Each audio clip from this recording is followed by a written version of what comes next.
A good evening, ladies and gentlemen. It's a beautiful 7th of February, 2025. Coming at the Crusty podcast. That's right. Socially unacceptable. But here, give us the cash, aussi. Eh? That's right. More outrage as Quebec stalls when it comes to actually developing energy east in this economic uncertainty that we are going to face as a country. Tisk, tisk, tisk. Listener and viewer discretion will be advised because I will swear, smoke cigarettes, and make fun of Quebec's leadership. All that and more come at the show. Please stick around. Hit it, sweetheart. Because I am hard, you will not like me. Yes, sir. There is no racial bigotry here. Here you are all equally worthless. From Western Canada, this is the Crusty Canuck podcast, a Canadian veteran's point of view on political, social, economic issues, and life. Here's Crusty. That's right, ladies and gentlemen, episode 337 of the Crusty Canuck podcast. Socially unacceptable, but give us the cash. That's right. I'm your host, Crusty Canuck. Welcome, everybody. If you like and hear what you see, please click like and subscribe. Share this content over social media platforms, and it's also brought to you in part and supported by Veterans for Freedom Network. That's right, Stand 2, Veterans for Freedom. And coming soon, Veterans for Freedom TV. That's right, ladies and gentlemen, I'm your host, Crusty Canuck. Hope all is well in your world. Hope everything is doing well for you all out there in La La Land. Well, news today, well, past couple of days anyway. Yves Blanchette, the leader of Les Blocs Québécois, and, of course, the Premier, François Legault, have basically stood their ground. But there's an updates on these stories as I speak to. I'm just going to weigh the odds here and speak my mind in regards to the whole Quebec against oil, but how much they love the equalization. You know, that's like being a, how do you say, a vegan working at a steakhouse. They hate the steak. They don't want you eating the steak. They don't want you to have the steak, but my God, they need the job and they want the cash and the notoriety of being part of it. You know what I mean? So we're not seeing any kind of real balance here when it comes to Canadian unity and this whole Team Canada that the premiers are talking about, with the exception of Scott Moe and Daniel Smith. What is the Quebec Premier thinking here? Now, I've got some videos and some articles here queued up for your pleasure, ladies and gentlemen, in regards to what Quebec is doing in regards to the whole Energy East debacle and when it comes to equalization. And an interesting article from 2019 from Terence Corcoran from the Financial Post on alternatives that Canada can do when it comes to shipping oil. Anyhow, make a long story short, this Canuck here is getting sick and tired of hearing about the equalization model and people whining about oil in this country. Now, and today, Justin Trudeau has had his issue, his little briefing, his summit there. And unfortunately enough, there was a lot of media that wasn't allowed in there. Okay. But he had his briefing, he had his summit in regards to what about Donald Trump pushing Canada to be the 51st state, because the way these guys are thinking, it's a real threat. I don't really think it's a threat. I think it's just trolling. Who knows if he's serious or not? Time will tell. But the way these ass clowns are carrying on, you know, Justin's great team of failed politicians to come and decide what's good for Canada, even though they don't really give two shits about Canada. We all know it, because Motley Notley is part of this team. So that's self-explanatory. Rachel Notley, the former premier of Alberta, her NDP half-wits ideology, condemning every male journalist for asking her too many questions. She was quoted as saying, "Oh, don't you mansplain that to me," right? So that's an idea of how or who we have on Team Canada that's going to lace up on our behalf. These people could not forecheck a proper hockey game if you paid them and instructed them how to do so. So that's about my faith in Justin Trudeau's Team Canada. And make a long story short, they're afraid and they're worried. And now they're discussing the whole interprovincial, getting rid of the trade barriers, getting rid of all these things in regards to helping Canada get along. Now, Premier Legault was even quoted of saying that it's socially unacceptable to have Energy East in Quebec. Okay. You know, laying pipelines is unacceptable because it's not the consensus. Now, I have a story here from the CBC, okay, that begs different. Now, ironically enough, from CBC, Who would have thought the CBC would have done a kind of an unbiased little story there, right? That's far few in between. But I'll cue this video up here shortly, ladies and gentlemen, and then you decide. I don't have a video of Mr. Blanchet saying it's unacceptable. It's not good for Quebec. He was more or less quoted saying it's not good for Quebec, not good for the planet, and not good for the environment. Yet, how many Quebecers out there? Now, give me a consensus. Now, I'm not trying to diss on my fellow Canadians. I'm not trying to diss on you Quebecers. It's just the Bloc and the provincial government has really, really taken their sweet time to prove once again that their heads are up their asses. And they're not really thinking about the big picture when it comes to the economy in this country. Because this fiscal year alone, La Belle Province has received $13.6 billion in equalization payments. And yet they don't want oil going through the province. Like I said, it's like a vegan working in a steakhouse. But hey, I digress. Anyway, here's the story from the CBC in regards to how Legault is kind of sidestepping and doing a 180 on this, possibly. But anyway, ladies and gentlemen, you guys decide. Because it's just, they're on the bus, they're off the bus. They can't fucking decide which is which. They want to do this, they want to do that. But, well, we'll have to see. Time will tell. Even though the majority of Quebecers, from the stats I've seen, want a gas pipeline to go through. Because not only will it help Canada, but it will help Quebec. Anyway, you guys decide and listen to the story here. Prompted the provincial government to reconsider the construction of oil and gas pipelines. Here's what Premier François Legault had to say while visiting the Beauce region. If some projects are tabled, we'll look at them, but we need social acceptability. His government is timidly opening the door to revive LNG Quebec. It is a pipeline project that would bring liquefied natural gas from Alberta to the province. Quebec refused to authorize the project back in 2021 for environmental reasons. Advocates like Équiterre are saying this is the wrong path. In Europe and even in the rest of the world, we are seeing a dip in the consumption of natural gas. So there's really no need at the moment for new infrastructure. Okay, before I finish this story here, that individual fails to realize, too, that Germany was asking for natural gas and they had to revert back to coal. So maybe that's why there's a little surprise in the less consumption in Europe for natural gas, because some of these individuals, some countries had to revert back to coal. Anyway, I'll carry on. Politicians are reflecting on the Energy East project, a pipeline that would have carried crude oil from Alberta across 6 provinces to a terminal in St. John, a project abandoned in 2017. I think in the aftermath of what has happened, we do need to reflect a little bit. Right now, much of Ontario and Quebec get their oil from a pipeline that runs from Canada into the United States and back up to Canada. And much of the Atlantic provinces get their oil from the United States. First Nations could be open to the idea if they are part of any upcoming discussions. If it doesn't have social acceptance by our people, our nations, it's going to be very hard for governments to go through. The Montreal Economic Institute also says that the idea of developing energy sectors in the province has already made some progress. Our last poll from 2024 found that Quebecers were twice as likely to support developing our oil and gas sector than oppose it. Quebecers were twice as likely to support. Remember that, ladies and gentlemen, twice as likely. So Legault and Blanchet are talking through their ass. So what they read as social acceptability is to us a lack of political will that we've seen these past few years, and that's changing. The provincial and federal governments just launched a joint committee on energy and resources to talk about Quebec's priorities regarding energy development. See, there you go, ladies and gentlemen. There you go. There you go. Okay, it was said and it was discussed. Now, there's a stat out there. I think 74% of Quebecers do want it. They want the pipeline, not only because it's the economically sound thing to do, because the more oil Canada sells to other markets, the more the equalization. Oh, who knew?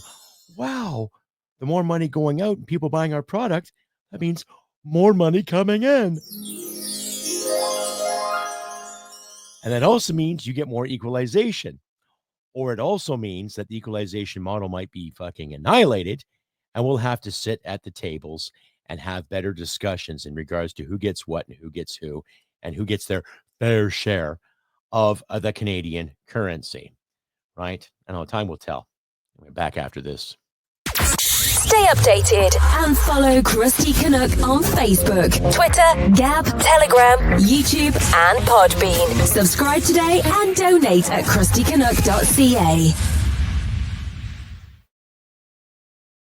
And you're back, ladies and gentlemen, episode 337 of the Crusty Canuck podcast. Socially unacceptable, but give us the cash all the same. That's right, ladies and gentlemen, your host, Crusty Canuck. If you like and hear what you see, click like, subscribe, share this content on all of your social media platforms. Do not be shy, ladies and gentlemen. People like you make this show happen for me. And the more and more you watch, the more you share, the more you comment, the easier it gets, the more my word gets out there, and hopefully make some coin, which would be nice too. But hey, donate at your leisure. If you do see this show broadcast live, I premiere it on the Yankee Tango, please let me know where you're writing from. I don't care if you're in the States, I don't care if you're in Canada, I don't care if you're in Europe, whatever, just your town and the country you're in, just to give me an idea of how I'm reaching out to people too, because I'm getting more and more people watching and seeing and believing, ladies and gentlemen. So anyway, carrying out this episode. So you've seen the indecisiveness that's been going on, especially Jonathan Wilkinson there, Mr. Ex-biomass expert, Mr. environmental expert, swearing that oil is filthy and dirty too. And now every liberal is sidestepping. Every liberal is going backwards on the whole Bill C-69, C-48, C-48, the anti-tanker ban, not the reform ban or bail reform issue. And they can't decide whether to come or go, to go up or down or east or west. Okay. Now, for anybody who's got any balls, Daniel Smith is doing the best that she can with what she's got. Now she's getting in trouble from Naheed Nenshi, Mr. If you're white and you protest, you're a white supremacist. You know, that wanker, that kind of guy. Calling her in regards to something to do with the Alberta healthcare issue.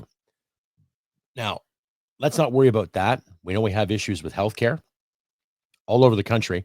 Not just here in Alberta or Ontario, but all over the country. And we should focus more on the longevity of the economy of this nation rather than the nitpicking and cherry picking that some of these lefties, NDPers and liberals and just whiny kids do on a regular basis. Okay. We're sitting in a crisis right now, ladies and gentlemen. We're sitting at a crossroads of what's got to be done. This country has to start making some money.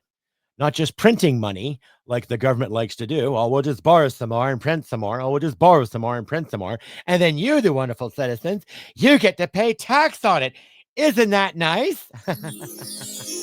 No. It is not nice. So, to the Quebec government, not the Quebec people, I got a lot of respect for the Quebec people because I served a lot of Quebec soldiers during my time in the military. It is the Quebec government that has their heads up their ass. It's time they pull it out, clean off the mess, and start focusing on the country as a whole. It doesn't matter if you're a separatist or if you're not a separatist. You earn Canadian money. You have a Canadian passport. You follow Canadian laws. Do the math. It's that simple. Okay? So don't give me this crap about sovereignty and identity. No one's taking away the French language. No one's telling you to speak a certain way. You speak with the mother tongue. And that's for all Canadians. Not just Quebecers and a handful of here, a handful of there. That's for all Canadians. Okay. Unfortunately, majority of Canucks speak English. And a lot of trade and commerce and business is done in English. That's just the way of the world right now. I can't change it. You can't change it. So we have to do our best to accommodate that to get ahead. Do you understand? And that's not a slam to culture. That's not a slam to anybody. That's just the way the world's working right now. Okay. So here's an article from Terrence Corcoran from 2019. Okay. And I will read this along and I'll keep this in my description, ladies and gentlemen, as per for your leisure to read at your own. And we will go and from there and think about this for a second. Okay. Terrence Corcoran, the West doesn't need Quebec to get its oil flowing east. There's another way. And like I said, this is from the 6th November 2019. So oil could move year-round through a pipeline to tanker operation loaded from a facility on the west coast of Hudson Bay. That's Churchill, Manitoba, ladies and gentlemen. The future of Alberta's oil and gas resources have never looked grimmer. Anti-pipeline activists promoting the ideology of climate change have infiltrated federal and provincial governments, leaving Canada's fossil fuel-rich western provinces in seeming isolation. Some First Nation groups and environmentalists went to court Tuesday to shut down the Trans Mountain XL oil sands pipeline to Canada's west coast. In Quebec, Bloc Québécois federal leader Yves-François Blanchet and Premier François Legault promised at the time to block any attempt to build new pipeline capacity through the province to Canada's east coast. There is an alternative for the West, for Alberta's oil, and maybe for the future of Confederation. To put it bluntly, the West doesn't need Quebec. To get oil to the east and other parts of the world where fossil fuel demand is set to grow no matter how hard the United Nations tries to shut it down, veteran Canadian energy transport expert Michael H. Bell has a plan. In articles on this page as recently as last year, Bell outlined a proposal that would liberate Alberta and Saskatchewan from the constitutional clutches of Quebec and British Columbia. Canada could economically safely ship oil from Alberta by pipeline to Hudson Bay, where it would be picked up by tanker for transport over the top of Quebec and Newfoundland and delivered to the East Coast and ultimately the rest of the world. Okay. Bell maintains that such an operation, as shown on the accompanying map, would be environmentally sound and most cost-effective. Bell himself is a Canadian Arctic shipping pioneer. Now, think about this. Canadian Arctic shipping pioneer. He knows how to navigate ice, everything, okay? He is a former senior vice president of FedNav, a Canadian shipping consortium where he was in charge of FedNav's Arctic operations and was involved with Petro-Canada in the Arctic pilot project to determine the safety and economics of polar-class ice-breaking vessels operating in Arctic year-round. Okay, so there's a map here on the shipping lanes and what could be done. It's pretty self-explanatory, ladies and gentlemen. You know where Churchill is, polar bear country. A lot of First Nations up there. A lot of First Nations could really use the work too. So it's a win-win scenario. Canadian economy, helping our First Peoples out, and just giving Canada a good go on the world stage. You know what I mean? But there's a handful of people like Les Blocs and the whole Legault consortium are screwing it up. So I will leave this article in the description for you, ladies and gentlemen, and you can decide at your leisure, right? It would help people out. It would. You know, I've also heard rumblings too that maybe you can build a pipeline to Cornwall, and from Cornwall, Ontario, which sits, I think, in the Bay of Quinte or the top end of the Bay of Quinte, you can put ships in there and go right up to the St. Lawrence. I could be wrong, but there's possibilities. Right? Tons of possibilities. The thing is, we just need leaders to pull their heads out of their asses and start living in the fucking now. Stay updated and follow Crusty Canuck on Facebook, Twitter, Gab, Telegram, YouTube, and Podbean. Subscribe today and donate at crustycanuck.ca. And you're back, ladies and gentlemen, to episode 337 of the Crusty Canuck podcast. Socially unacceptable, but give us the cash. I'll see. That's right. You know, that's enough of my Jean Chrétien impression. I might break into some Monty Python impression too. Get out of here, you silly English canigget. Right? Okay, I'm digressing here.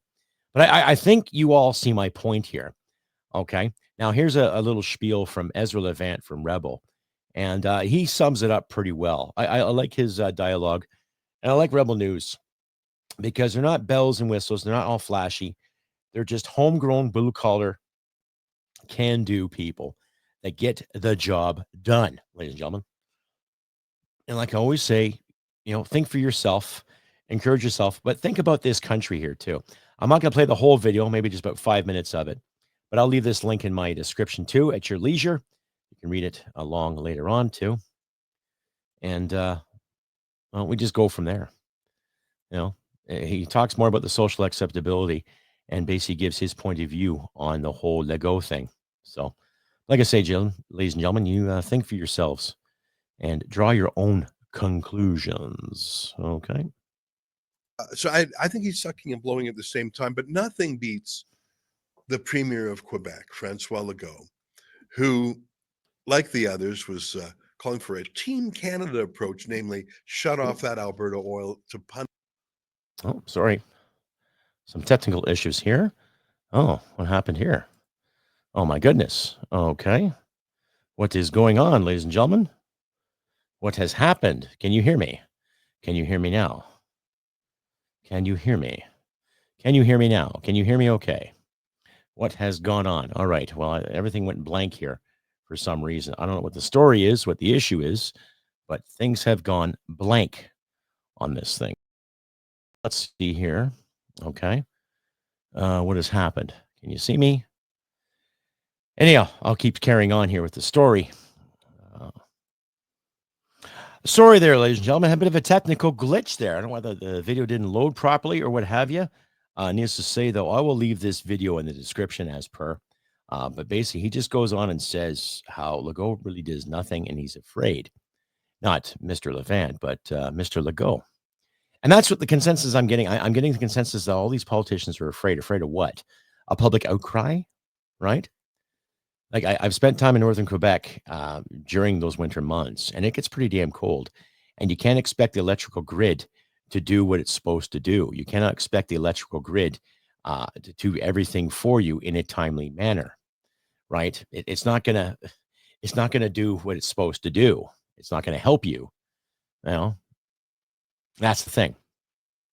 You know, it's just getting ridiculous how every time we turn around and there's always somebody complaining about Canadian progress.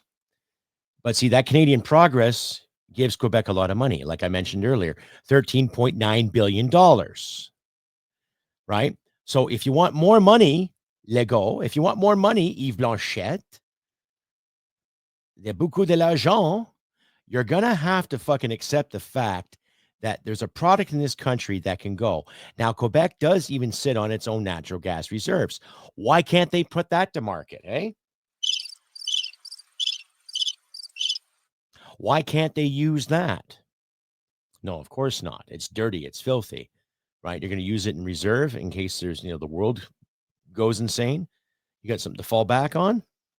I think it's just being kind of greedy, don't you? Huh? That's just me, though. Okay, but like I said, I'll include these articles in my description there too. I'm still having trouble queuing up the whole Rebel video issue there, but I think, ladies and gentlemen, you get the point here too.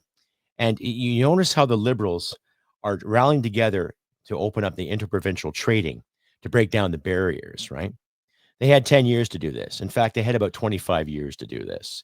It doesn't matter if you're conservative or liberal or NDP. Okay, it seems like everybody's getting a piece of the pie one way or the other. If I made a pie for people and invite people over, and one individual decided to stick his or her hand and grab a handful, rather than me trying to cut a piece for everybody, what do you think of an individual who does that? Right? What would you think of an individual who does that? Right?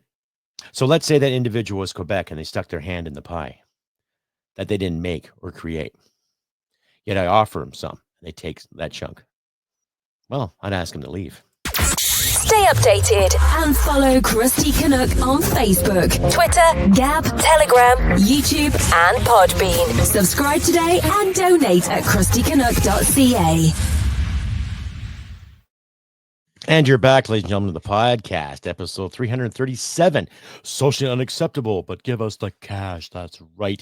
When I hear these separatists talk all the time, it's like they complain about how bad it is for Quebec and how they're treated and how the West is ganging up and the West doesn't need this and the West doesn't need that. And yet the West makes the stuff that lines your pockets. The West gives you all that money so you can have these social programs. The West has given you billions to have these great standings. Now, if Legault and Yves Blanchette sit there and say that Quebec is a have-not province, then how come the majority of the immigrants that have come to Canada go to Montreal or go to Toronto and the surrounding areas? Because you have things, you have the programs, and a lot of that equalization supports those programs. We know it. So you can sit here all day and tell me in French and in English how it's so important and how Quebec needs this And I've actually had some run-ins with some Quebecers online, mind you, who said they were superior to a lot of things. They couldn't tell me why they were superior, but they were hinting at their language. And language has got nothing to do with it. It's about living in this country. This country's history is English and French, French and English. This country's history has a proud sharing and understanding. Look at the Upper Canada Rebellion I referred to in my last episode. Upper and Lower Canada took on the Crown.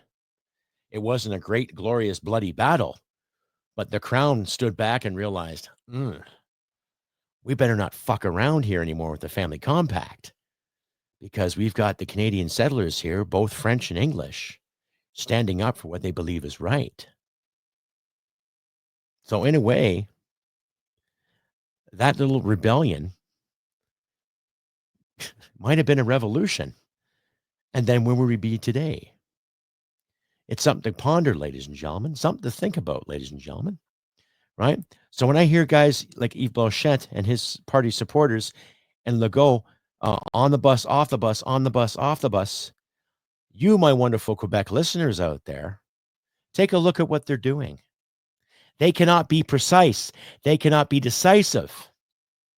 Okay? The Energy East pipeline would guarantee some Quebec jobs and stimulate the Quebec economy, just like it stimulated the Ontario economy, Manitoba, Saskatchewan, and Alberta, and then the rest of the country. And then maybe we could formulate a better equalization plan where everybody, and especially the real have-nots in this country, can get some goddamn payday and enjoy the fruits of everyone's labors, rather than just a handful of liberal politicians that can't decide whether to wipe or to pick, or a handful of Quebec politicians who spend more time worrying about their pride than the welfare of the Quebecer. Okay? Something to think about, ladies and gentlemen. As a reminder, too, if you like to hear what you see, click like, subscribe, share this podcast all over your social media platforms, ladies and gentlemen. Do not hesitate to ask me a question, send a comment. One more time, I'll remind you, too, if you see this in premiere mode, please let me know where you're writing from. There's a few individuals you don't need to let me know. I know some of you are from New Brunswick and BC and Vancouver, like respectively. But if I get any American viewers or any British viewers or any viewers across the globe, let me know. Weigh in. Just say, hey, how you doing? I'm from so-and-so, or I'm from where here? I'm from this, I'm from that. I don't care. I'm not judging. I just want to get a sense of my viewers here, because my viewership's picked up and my subscribers have picked up. Thank you. You wonderful, awesome people. Thank you. I really appreciate that. Right. And just keep the algorithm going. Let people like Yankee Tango know that people are watching this, and it helps Canadian podcasters such as myself and others out there too. Special thank you out there to Moose and the Loose, Marty Up North, Radio Reaction, Northern Perspective. They put on some great episodes today too. I know the consensus right now in the news just now is that Chrystia Freeland is worried about foreign interference. And yet, didn't they say there was nothing going on here a little while ago? Didn't Justice Hogue say there's nothing to worry about?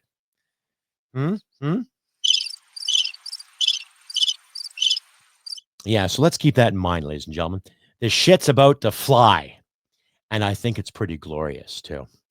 But I think people are starting to wake up and smell the real coffee and understand what it takes, too.